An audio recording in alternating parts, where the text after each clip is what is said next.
주의 말씀을 의지하여 깊은 곳에 금을 던져 오늘 그 가로에 우리를 이루시는 것 보라.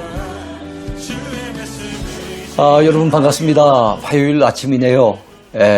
또 오늘도 하나님께서 우리에게 호흡할 수 있는 생명을 주신 것 너무 감사하지요. 하나님 앞에 찬양으로 영광을 돌립니다. 우리가 날마다 말씀을 가까이 하고 말씀과 더불어서 살 수 있다는 것이 또 얼마나 큰 복인지 모르겠어요.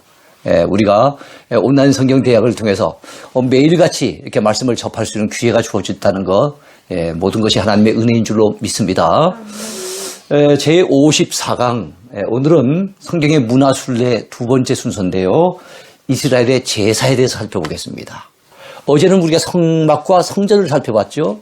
성막에서 주로 하는 일, 성전을 통해서 주로 이루어지는 일이 무엇입니까? 바로 이스라엘 백성들이 하나님 앞에 올려드린 제사였습니다. 그 제사는 어떤 의미가 있는 것인지, 또 어떤 루트를 통해서 드리는 것인지, 제사의 종류가 어떤 것이 있고 제사 드리는 방법에는 또 어떤 것들이 있는지를 우리 같이 한번 살펴보려고 합니다. 자, 성경에서 언급하는 제사는 하나님께서 죄인을, 그 죄인된 인간을 만나주시는 그런 방법으로 주어졌습니다. 그러니까 죄인된 인간은 거룩하신 하나님을 만날 방법이 없어요. 그래서 우리 스스로는 만날 방법이 없는데 하나님이 우리를 긍휼히 여기셔서 바로 제사라고 하는 방법을 통해서, 요즘 모르신다면 예배라고 하는 방법을 통해서 하나님이 우리를 만나 주신다는 거지요. 자, 얼마나 감사한 일입니까? 자, 하나님께서 하나님의 백성들을 만나 주시고 교제하시기 위해서 제사라고 하는 그 통로, 그 길을 열어주신 거예요. 그리고 하나님의 백성들의 죄를 사해 주시고 그들에게 복을 주시기 위해서 이 제사 제도를 세우신 것입니다. 그리고 그 역할을 감당하게 하기 위해서 우리 하나님께서는 레위 지파 가운데 제사장들을 세우셨어요. 자, 제사는 오늘날의 무엇과 비슷하다고요? 예배와 비슷한 그런 역할을 했다고 보면 되겠습니다. 자, 성경 가운데 제사와 관련하여 가장 중요한 책이 있습니다. 어떤 책입니까? 창세기, 출애굽기, 레위기. 세 번째 나오는 책인 이 레위기가 제사에 대해서 아주 잘 알려주는, 제사에 대해서 정말로 상세하게 알려주는 그런 책이라고 보면 되겠어요. 그래서 레위기 여러분 잊어버리지 마시기 바랍니다. 자, 레위기에는 5대 제사의 종류가 나와요. 제사에 전부 5가지 종류가 있는데 레위기에 아주 상세하게 소개되고 있습니다. 자, 또 제사에는 4가지 방법이 있어요. 드리는 방법이 있는데요. 그것 역시도 잘 나타나 있습니다. 그러니까 여러분 제사에 대해서 잘 알기를 원한다면, 또한 예배를 잘 알기를 원한다면 레위기로 가야 됩니다. 레위기. 자, 근데 레위기의 요절이 무엇입니까? 레위기 11장 45절인데요. 내가 거룩하니 너희도 거룩할지어다. 그러니까 여러분 제사를 통해서 하나님께서 이스라엘 백성들을 어떻게 해주시기를 원하십니까? 죄로부터 해방되고 죄로부터 사함받고, 그래서 거룩한 백성, 세상과는 구별된 그런 백성을 만들어주기를 우리 하나님은 원하신 거예요. 그래서 우리도 오늘날 제사에 해당되는 예배를 통해서 우리 은혜 받아야 됩니다. 그래서 예배를 통해서 하나님을 만나야 되고요. 그래서 세상의 불신자들과 같이 섞여 살지만 그들과는 구별된 거룩한 삶을 살 수 있는 비결, 그건 바로 예배의 성공자가 되는 길입니다. 자, 그리고 신약의 레위기라고 일컬어지는 책이 있는데요. 구약의 제사와 관련된 것이 레위기가 있다면 신약의 그런 특징을 가지고 있는 책이 있어요. 그게 바로 사도 바울 서신 가운데는 없고 공동 서신 가운데 히브리서라고 하는 것이 있죠. 히브리서가 바로 신약의 레위기라고 하는 별칭을 가지고 있습니다. 자, 예수 그리스도의 십자가의 구속 사역을 구약의 제사 제도와 연결시켜 주어서 그렇게 해석하는 책이 바로 히브리서입니다. 자, 예수님께서 친히 우리의 무엇이 되십니까? 대제사장이 되시고 또한 자기 자신의 몸을 제물로 삼으셨어요.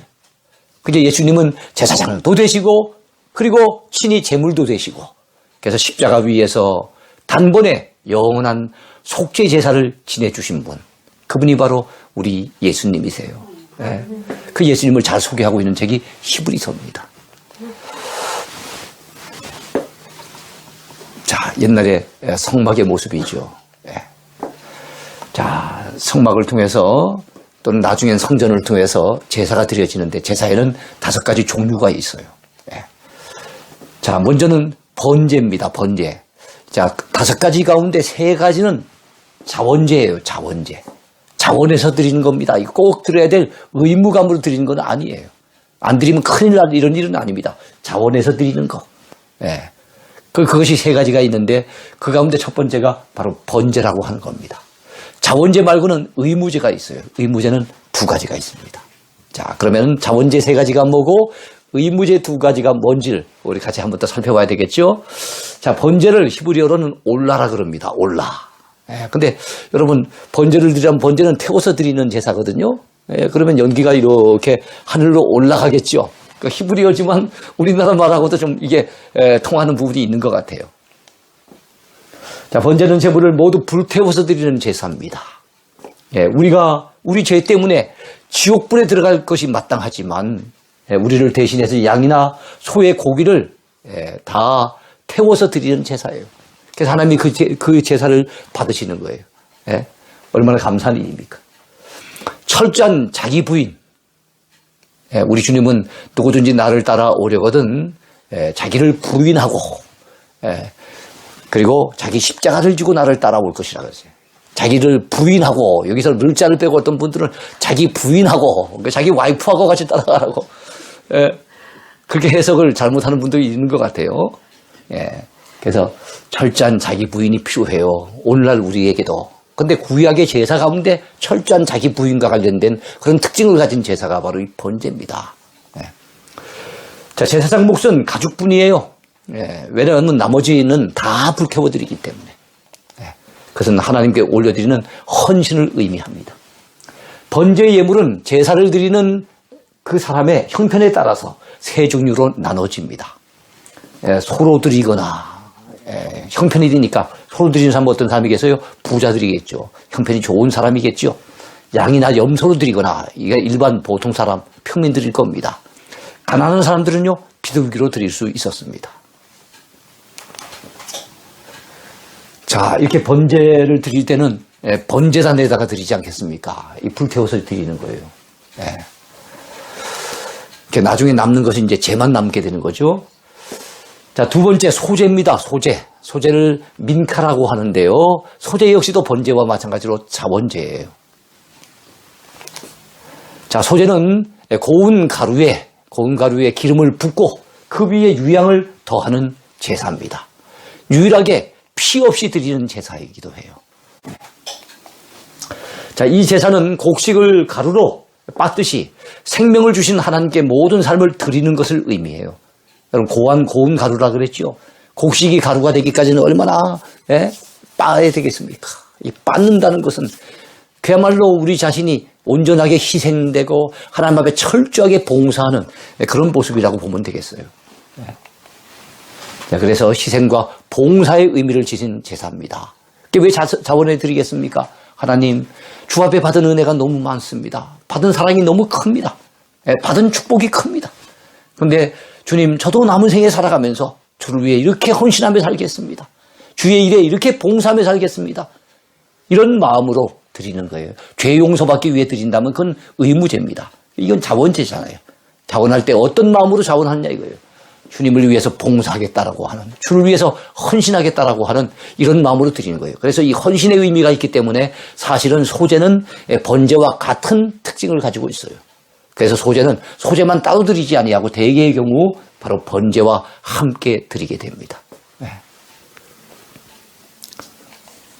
자, 가루 이외의 예물로는 구운 것, 부친 것, 삶은 것을 드렸어요. 그러니까 이건 곡물로 드리는 제사가 소제인데 꼭 가루만 드리는 것이 아니라 때로는 그 가루를 가지고 굽기도 하고 부치기도 하고 삶아서 드리기도 했다는 거지요. 자, 소제물에는 누룩과 꿀, 소제물에는 누룩과 꿀을 섞을 수 없고 소금은 반드시 넣어야 했습니다. 그러니까 소제물에 들어가는 것 소금, 들어가서는 안 되는 것 누룩과 꿀, 기억하시기 바라요. 자, 이번에는 화목제입니다. 화목제. 화목제도 역시 자원제인데요. 히브리어로는 셀렘이라고 했습니다. 화목제의 의미가 또 중요합니다. 자, 화목제는 하나님께 감사하는 마음으로 자원하여 제사를 드리고 그 제물은 함께 이웃들과 더불어 가족들과 더불어 형제들과 더불어 나누어 먹는 제사. 그것이 바로 화목제였어요. 그래서 이 화목제는 감사의 제사이며 화목의 제사이며 나눔의 제사입니다. 화목제의 의미가 뭐라고요? 감사의 제사, 화목의 제사. 그래서 그 제물을 나누어 먹는다 그랬죠? 나눔의 제사. 그래서 이거는 아주 철저한 자기 부인 아니면은 막 가루를 빻듯이 주님을 위해서 완전히 희생하고 헌신하겠다고 하는 각오로 드리고 이런 것보다는 그런 헌신을 다짐하기보다는 하나님 앞에 받은 은혜와 그 사랑을 생각하니 너무 감사해서 감사한 마음으로 드리고 그래서 하나님과의 앞으로도 관계가 계속 하나님과 화목하기를 원하고 하나님과 화목하는 것처럼 내 가족들하고도 내 그 이웃들하고도 늘 지금처럼 이렇게 평화롭게 이 화평한 가운데서 그 화평을 유지하며 살아가기를 마음에 원하면서 그렇게 드리는 제사가 이 화목제였다는 겁니다. 그래서 화목제는 경배자가 그 제물을 먹는 유일한 제사예요. 제사를 갖다 자기가 드리러 왔는데 제사를 드리는 경배자인데 예배자인데 그걸 갖다 자기가 그 제물을 먹는다는 게 이게 어떻게 보면 안 맞는 것 같잖아요. 근데 화목제 같은 경우는 본인도 먹을 수 있었어요. 나누어 먹는데 구경만 하는 것이 아니라 그들과 더불어 이웃과 더불어 나누어 먹으면서 자신도 같이 취할 수가 있었다는 겁니다. 자, 화목제물의 종류는 소, 양, 염소로 구별하였습니다. 다만 암수는 구분하지 않았어요. 그러니까 수컷을 드리는 경우가 대다수인데 이 화목제 같은 경우는 암컷도 드릴 수 있었다는 겁니다. 자, 화목제는 드려진 제물에 콩팥과 기름만을 취하여 제단 위에서 불살라요. 여러분 아까 나눠 먹는 제사라 그랬잖아요. 만약에 번제라고 하는 번제처럼 완전 다 태워서 올려드린다고 한다면 뭐 가지고 나눠 먹겠습니까? 재를 가지고 나눠 먹을 수는 없잖아요. 그러니까 이거는 그 고기는 하나님 앞에 태워드리지 않고 순전히 자기들이 먹을 수 있도록 해요. 그런데 하나님 앞에 올려드려야 될 부분이 있잖아요. 그래서 그 짐승의 가장 생명의 핵심이라고 하는 콩팥을 떼고 그 다음에 불태워서 올려드리려고 한다면 거기에 기름이 있어야 되겠죠. 그래서 기름을 떼내서 그래서 콩팥과 기름을 가지고 제단에서 불살라서 하나님 앞에 올려드리고 나머지는 제사장한테 일부 올려드리고 나머지는 자기와 가족들 그리고 이웃들이 더불어 함께 나누어 먹을 수 있는 그런 제사였다는 걸 기억하시기 바랍니다. 자, 하나님과 인간 사이, 인간과 인간 사이의 화평을 위한 제사였기 때문에 바쳐진 고기를 이웃과 나누어 먹을 수 있었습니다.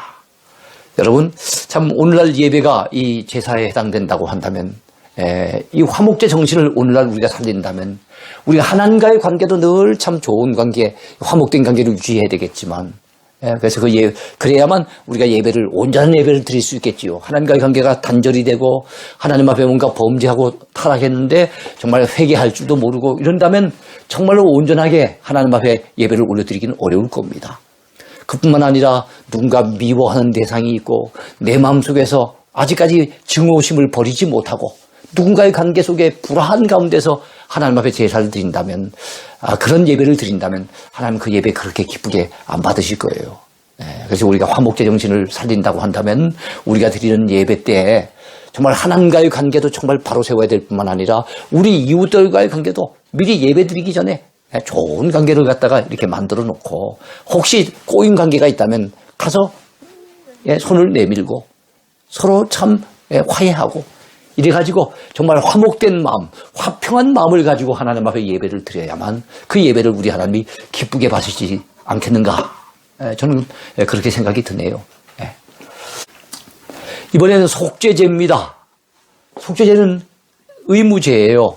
속죄제와 그 다음에 나오는 마지막 5번째는 속건제인데 이 두 개는 자원제가 아닙니다. 내가 드리고 싶어서 드린 게 아니고 반드시 의무적으로 드려야 됐어요. 왜요? 만약에 이 제사를 드리지 않으면 내가 지은 죄를 용서받지 못하기 때문에 하나님과의 관계가 단절될 수밖에 없고 하나님 앞에 버림받을 수밖에 없기 때문에 반드시 지은 죄는 용서를 받아야 되는 거예요. 예, 그래서 용서받는 제사가 두 가지인데 속죄제와 속건제입니다. 예, 다 죄를 용서받기 위한 제사예요. 다만 속죄제는 어떤 경우에 드리고 속건제는 어떤 경우에 드리는지 우리 한번 비교해 볼 필요가 있겠어요. 둘 다 의무제입니다. 예, 속죄제를 카타트라고 얘기를 해요. 자, 속죄제는 여호와의 법, 금령을 범한 경우에 속죄받기 위해 드리는 제사인데요. 여기 보세요. 하나님의 법을 어긴 거예요. 금령이라는 말은 이것을 하면은 안 된다라고 하나님이 정하신 것이 있는데 그걸 범해버린 거예요. 하면 안 되는데 그걸 갖다 범해서 해버린 거예요. 이럴 경우에 이걸 깨닫게 될 경우에 어떻게 됩니까? 이 죄를 속죄받기 위해서 속죄제를 드려야 했던 것이죠. 자, 이 제사는 자백과 회개의 제사를 가리킵니다. 자기 죄를 다 하나님 앞에 토해내야 돼요. 자백해야 됩니다. 토설을 해야 됩니다. 그리고 그 죄에서 떠나서 그 마음을 돌이켜 회개해야 되는 거예요. 이런 마음으로 드리는 제사가 바로 속죄제입니다. 그런 마음의 자세가 없이 그냥 짐승만 잡아가지고 속죄제사 드렸다고 한들 죄가 제대로 용서되겠습니까? 그러니까 철저하게 회개하는 마음으로 드려야 되는 제사가 속죄제였어요. 자, 무식주에 지은 죄가 있습니다. 특히 배상할 대상을 찾을 수 없을 때 배상할 대상이 있으면 그 배상할 사람한테 가서 배상해주면 좋겠는데 그 대상을 못 찾았을 때 다만 하나님 앞에 회개하는 마음으로 이 제사를 드려야 되는 거예요. 속죄받기 위해서. 자, 속죄제의 예물은 그 집이나 형편에 따라 각각 다릅니다. 제사장의 속죄제는 숫송아지입니다. 숫송아지. 제사장은 제일 중요한 인물이잖아요. 그 모든 죄를 죄사함 받는 그 제사를 다 주관해야 되는 그런 인물 아니겠습니까? 특별히 1년에 한 번 속죄일 날은 온 백성들의 죄를 다 사함받기 위해서 지성소에 들어가는 그 사람이 대제사장 아닙니까? 그래서 그 자신을 위해서 제사를 바칠 때는 숫송아지, 가장 어떻게 보면은 짐승의 제물 가운데 가장 높은 단위, 가장 가치가 있는 제물이라 보면 됩니다. 또 비싸기도 가장 비싸겠죠. 자, 온 백성을 회중이라고 얘기하죠. 온 백성이 회중의 속죄제는 제사장과 대제사장과 맞먹습니다. 그러니까 제사장 한 사람이 바로 온 백성 회중과 어떻게 보면 맞먹는 그런 가치가 있다고 보면 되겠죠. 그래서 온 백성 역시도 숫송아지로 제물을 삼아서 제사를 드립니다. 속죄제 제사를 드리는 거죠. 그 다음에 족장의 속죄제. 자, 제사장보다는 족장이 조금 낮은 단계예요. 그래서 이것은 바로 수염소로 드립니다. 수염소. 평민의 속죄제는 암염소나 암양을 가지고 드립니다. 그 다음에 가난한 자. 어떤 걸 드릴까요? 비둘기. 비둘기 2마리로 드립니다. 자, 극빈자. 가난한 중에서도 정말 극빈자. 비둘기 2마리 드리는 것도 형편이 어려운 자. 그런 사람은 고운 가루 에바 10분의 1을 가지고서 드리는 거예요. 에바라고 하는 것은 우리로 친다면 말같이 이렇게 곡식을 갖다 재는 단위입니다. 그 나중에 또 따로 공부할 기회가 있을 거예요. 자, 속죄제물은 콩팥과 기름만을 번제단에서 살랐습니다. 콩팥과 기름. 우리 화목제도 콩팥과 기름만 살렸죠. 그렇다면 왜 이 콩팥과 기름만을 번제단 살릴까요? 나머지 고기는 누군가가 먹기 위해서 아니겠습니까? 그럼 누가 먹을까요? 여러분, 바친 사람이나 그 이웃들이 같이 먹을 수 있는 건 화목제밖에 없어요. 그러니까 이것을 먹는다고 한다면 제사장들이 먹는 거예요. 제사장들이 먹고 하나님 앞에 올려드린 것은 콩팥과 기름만을 번제단에서 불태워가지고 그래 올려드립니다. 자, 대제사장과 회중을 위한 속죄제물의 나머지 부분은 재버리는 곳에 모두 불살랐으나 족장과 평민을 위한 개인적인 속죄제물은 제사장들이 먹었습니다. 자, 제사장들이 먹는 것도 둘로 나눠지네요. 그러니까 제사장 자신을 위한 제사를 드릴 때는 그 먹으면 안 되는 거예요. 그리고 온 백성들의 죄를 사함받기 위해서 그래 제사를 드렸을 때 그것도 먹으면 안 되는 겁니다. 그러나 개인적인 제사 어떤 겁니까? 족장을 위한 개인적인 제사, 평민을 위한 개인적인 제사를 드릴 때는 그 콩팥과 기름을 불살라 드리고 나머지 고기는 제사장들이 먹을 수 있었다는 거 여러분 기억하시면 되겠습니다. 자, 이번엔 속건제입니다. 속건제는 또 역시 의무제예요. 아삼이라고 얘기를 합니다. 자, 속건제는 부지 중에 하나님의 것. 하나님의 것, 뭐라고 그러죠? 거룩한 물질이라고 해서 성물이라 그래요. 성물. 뭐 11조 같은 것도 여기에 해당이 됩니다. 이걸 갖다가 자기도 잘 모르는 사이에 이것을 범했어요. 아니면 이웃의 소유권을 침해하는, 그래서 이웃에게 피해를 끼쳤을 그럴 경우에 깨닫게 되면, 내가 하나님 앞에 11조를 못 드렸구나. 내가 이웃에게 그 소유권을 갖다 침해를 하고 내가 그들에게 큰 재산적인 피해를 끼쳤구나. 이걸 깨닫게 되잖아요. 배상할 대상이 있잖아요. 속죄제 같은 경우에는 배상할 대상을 찾지 못했을 때 하나님 앞에 속죄하기 위해서 드리는 제사인데, 이거는 하나님 앞에도 드리는 제사지만 분명히 누군가에게 피해를 끼쳤기 때문에 배상할 대상이 있잖아요.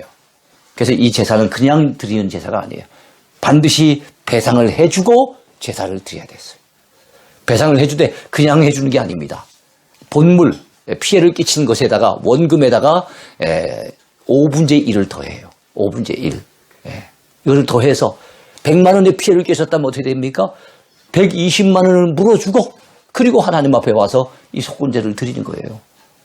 또 하나님의 것을 갖다 성물에다가 손을 댔다면 그것에도 5분의 1을 더해서 하나님 앞에 드리고 그리고 이 제사를 드려야 된다는 거예요. 그래서 반드시 변상해야 된다는 거, 갚아줘야 된다는 거, 이거 잊어버리면 안 됩니다. 그래서 여러분, 우리가 어차피 속죄제와 속건제는 죄사함 받기 위한 것 아니겠습니까? 죄사함 받기 위한 것. 그래서 회개하는 마음으로 드리는 거였단 말이에요. 근데 이 죄를 갖다 속함 받는 데 있어서 정말 우리가 하나님 앞에 가슴을 치며 내 죄를 고백하고 잘못을 고하고 용서를 또 하나님 앞에 구하면서 그렇게 회개하는 마음으로 그렇게 기도하는 것이 마땅하죠. 그러면 죄의 용서받을 수 있습니다. 예수 그리스도의 그 이름 의지하고 그 십자가의 공로 의지하고 우리가 회개하면은 얼마든지 우리 하나님은 우리 죄를 사해 주세요. 근데 여기서 우리가 기억해야 될 것은 우리가 하나님 앞에 지은 모든 죄는 다 하나님 앞에 지은 죄지만, 그러나 인간에게도 내가 특별하게 해를 끼친 대상이 뚜렷하게 있을 경우에는 하나님 앞에 나와서 회개 기도만 한다고 회개가 되는 건 아니에요. 하나님 앞에 진정한 회개가 되려고 한다면 내가 인간적으로 누군가에게 피해를 끼치고 손해를 끼칠 것이 있다고 한다면 반드시 배상해주고 갚아주고 그 사람에게도 용서를 구하고 그리고 와서 우리가 죄를 갖다가 정말 하나님 앞에 회개해야 되는 거예요. 그런 마음을 드리는 것이 바로 이 속건제입니다. 제가 옛날에 강원도 살 때 저희 어머니와 친하게 지냈던 분이 한 분이 계세요. 그분은 서울에 계시다가 강원도를 이사를 내려오셨어요. 그래서 저희 어머니보다 몇 살 위기 때문에 저희 어머니가 언니라고 불렀고 저희들 보고는 이모라고 그러면서, 그래서 깍듯이 이렇게 그 이모로 저희들이 좀 인사드리고 항상 이모처럼 여기던 분이 있었습니다.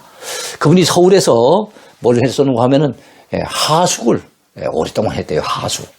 제가 그분에게 들었던 얘기가 참 잊혀지지 않는 얘기가 하나 있어요. 그게 무엇인가 하면 하숙을 치는 가운데 어느 날 대학생 가운데 한 사람이 6개월 동안 하숙비를 밀려놓고 밤에 도망을 간 거예요. 야반도주를 해버린 거예요. 그러니 뭐 어려운 형편에 하숙을 쳐가지고 근근히 먹고 사는 입장에서 6개월치를 갖다가 그동안 참아준 것도 그거 한데 몰래 도망을 쳐버렸으니 얼마나 속상하겠습니까? 근데 한 20여 년이 지나고 난 다음에 이 대학생이 다시 나타났다는 거예요. 나타났는데 뭐라고 얘기하는 거면 안녕하십니까? 저를 알아보시겠습니까? 이러더니만 자기가 회개하기 위해서 왔다라고 그래 하더래요. 회개하기 위해서 왔대요. 그래갖고 저희 그 이모가 마음속에 생각하기를, 이야, 옛날에 그 6개월 떼먹었던 것을 이제 갚아주려고 하는가 보다.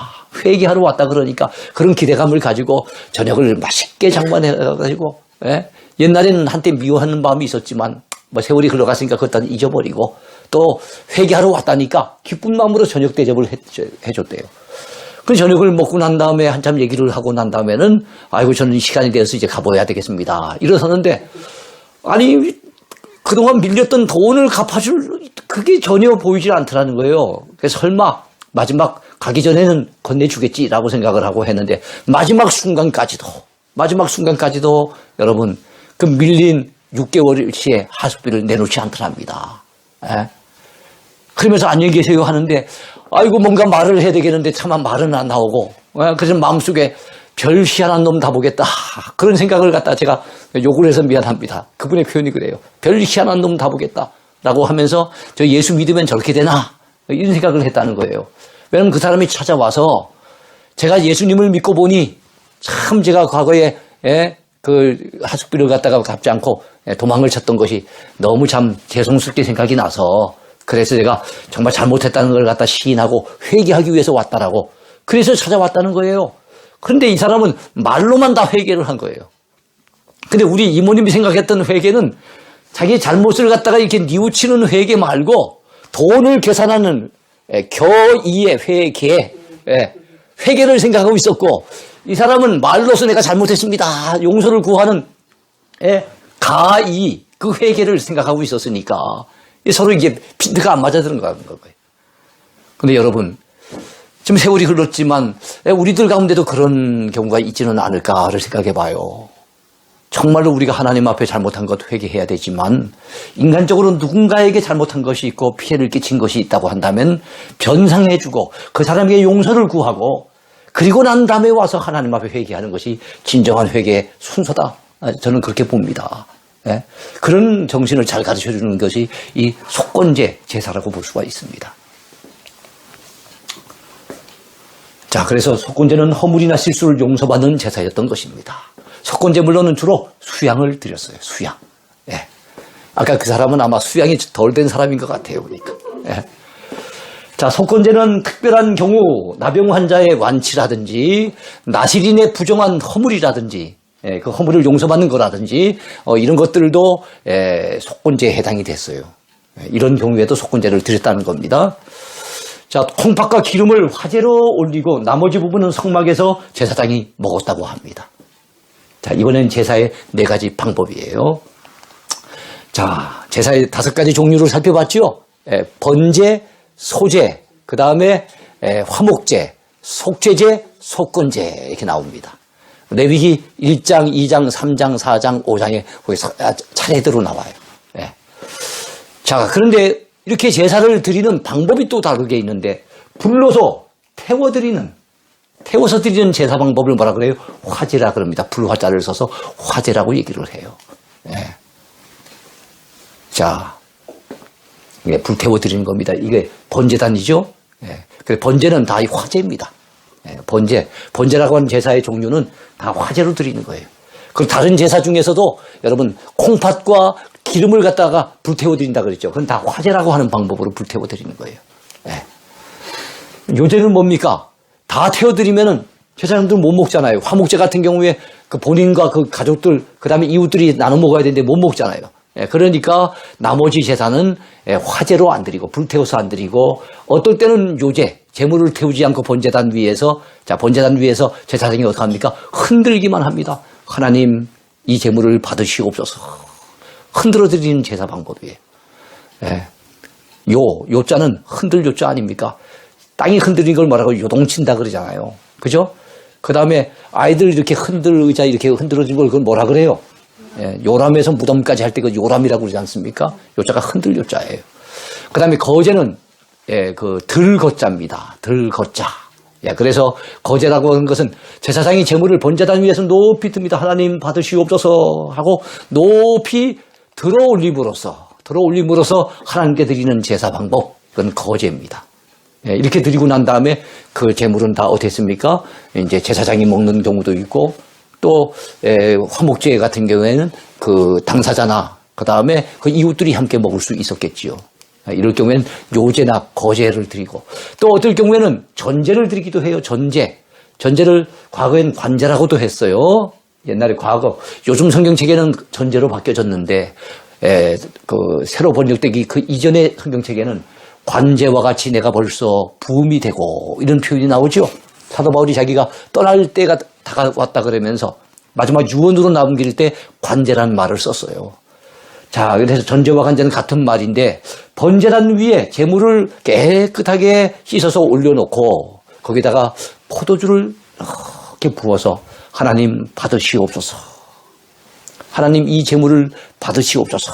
이렇게 포도주를 부어서 드리는 방법.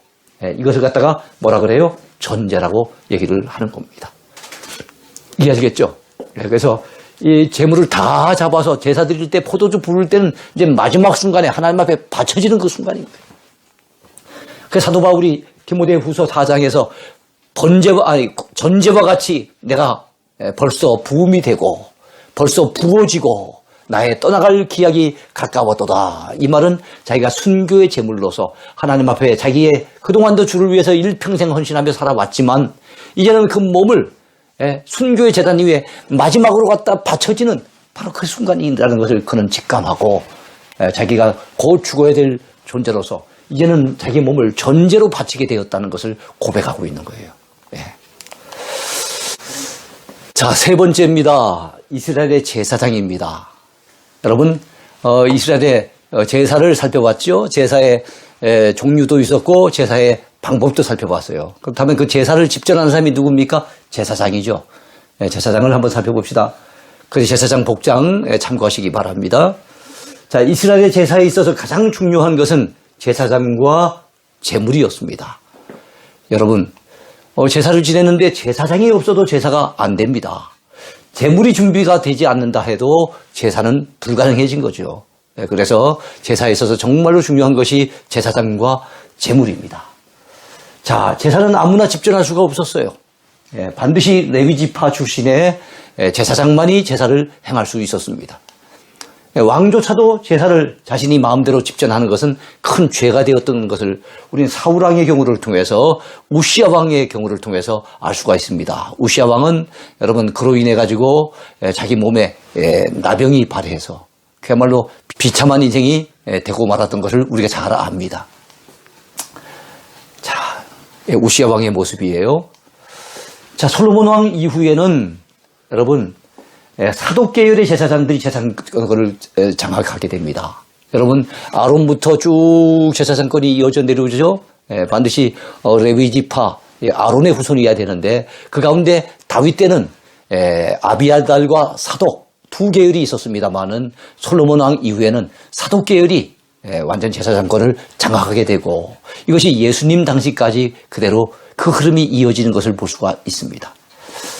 자, 예수님 당시에 이 사두개인들은 사두개 후손들로서 그 당시 제사장권을 독식하고 있었던 그런 사람들이었어요. 그들은 종교적 지위를 앞세워 여러분 정치까지 좌지우지하는 그런 사람들이었는데요. 그 당시에 여당으로서 이스라엘의 의회인 70인으로 구성된 의회가 있죠. 어떤 의회입니까? 사내들인 공의회. 그 공의회의 다수 의석을 차지하고 있었어요. 여당이었어요. 그래서 그야말로 그 당시 로마 제국의 어떤 통치를 갖다 적극적으로 지지하며 뒷받침하고 있었던 사람들이 바로 이 사두개인들입니다.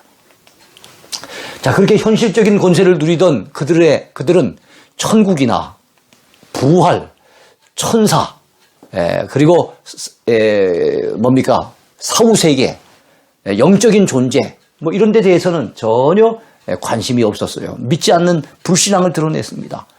여러분, 천국도 믿지 않는 사람이, 부활도 믿지 않는 사람이, 그런 사람들이 그 백성들의 죄를 사해주기 위해서 제사장 역할을 하고 성전을 갖다가 움직이고 있었을 때 과연 그 성전이 그 기능을 제대로 할 수 있었겠습니까? 그 당시 제사가 정말 형식적인 제사로 끝이고 말 뿐이지 정말 제사다운 제사는 이루어지기가 어려웠을 것입니다. 이것이 바로 예수님 당시의 사두개인들의 모습이었어요. 그리하여 그 당시의 성전과 제사가 바로 예수님의 탄식의 대상이 되고 말았던 것을 우리는 잘 압니다. 참 안타깝지요. 마치 말라기 선지자 시대에 하나님께서 이스라엘 제사의 타락 현상을 한탄하시면서 뭐라고 말씀하셨습니까? 너희가 내 제단 위에 헛되이 불사르지 못하게 하기 위하여 너희 중에 성전문을 닫을 자가 있었으면 좋겠도다. 너희들이 그렇게 드리는 제사 헛되이 참으로 불을 사르면서 제물을 바치고 있지만 나는 너희들의 그 제사를 도무지 받아들일 수 없다. 그런 제사 드릴 바에야 아예 성전문을 닫는 것이 좋지 않겠느냐. 이런 마음의 안타까움을 가지고 계셨던 분이 우리 하나님이세요. 근데 예수님 당시의 성전의 모습이 그러했다는 겁니다. 그 성전 안에서 이루어지는 제사가 그런 형식적인 제사고 하나님이 도무지 받아들일 수 없는 그런 제사가 이루어지고 있었다는 거예요. 왜요? 그 제사를 집전하고 그 재산을 갖다 움직이는 제사장들이 그야말로 완전히 현실주의에 빠져서 철저하게 타락되어 있었기 때문에 그렇습니다. 오늘날 우리 교회의 모습은 어떠할까요? 우리의 예배를 우리 예수님은 어떻게 보고 계실까요? 여러분, 교회가 교회되게 해야 합니다. 예배가 예배되게 해야 합니다. 여러분, 교회가 교회되게 하고 예배가 예배되게 해야 할 중차대한 그 책임이 누구에게 있습니까? 오늘 우리들에게 주어져 있음을 잊지 마십시다. 아무쪼록 이번 교회를 통해서 참 우리의 예배를 돌아보며 우리의 남은 생애가 예배의 성공자로서의 삶, 하나님 앞에 인정받는 예배자로서의 그 삶의 회복에다가 초점을 두고 정말로 하나님 앞에 인정받는 예배자로 부끄럼 없이 살아갈 수 있게 되기를 소원합니다. 아무쪼록 오늘 남은 시간도 주 안에서 행복한 하루 보내시기 바랍니다. 감사합니다.